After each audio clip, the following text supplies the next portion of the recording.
السلام عليكم ورحمة الله وبركاته.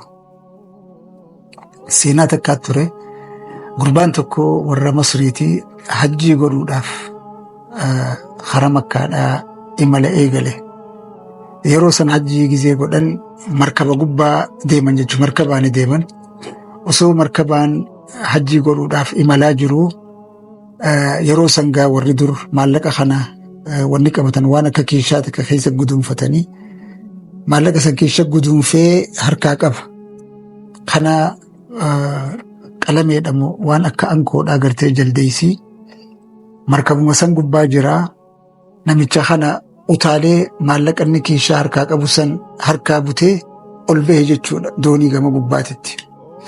Yeroo kana gizee adda banee ilaalu maallaqa gartee maallaqa walitti qabame. Kana maal godhee takka takkaan fuudheetuma bishaanitti darbe. Kanaas fuudhee bishaanitti darbe. Kanaas fuudhee bishaanitti darbe. Gizee irraa irrisee bishaanitti darbe booda hanga hafee abbicha irratti deebise jechuudha. Abbicha maallaqa irratti. Kana namichi rifatee boo'e. Kana hoggu cinqatee sheektichi tokko isa cinaa jira maal je'een maaliif boochaa jee munoon agartuu yaa sheekha akkana maallaqa harkaa butee fuudhee hiikee maallaqa cinaa bishaan keessa haree fixee hunoo hanga hafe naa deebisee jee.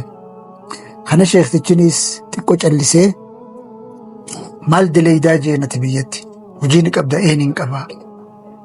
Maal yoonni ati daleedu jennaan aannaniin gurguraa jee. Mee dhugattiin si gaafadhaa maqaa rabbiitiin waa takkan sodaatini egaa hajji godhuu deemtaa mi'ee hogguu aannan gurgurtu san bishaan ittiin idaa taa'ee jeen aannan. Yaa sheekha dhuguma bishaan ittiin idaa jeen duba maaltu si boochisee jeen hangi bishaan keessa facaase san gatii bishaaniitii gatii aannanii si deebise alhamdulillaahi jeen jechuudha. Subhaanallah laalmee kompiitara rabbii kagartee haqaa fi baaxil akkatti gingilchee adda baasu gartee subhaanallah saniifuu ilaa hanga sadarkaa kana rabbi eeggachuu qabna. Wabillaahi tawfiiq. Wassalaamu alaykum wa rahmatullaahi wa barakaatuh.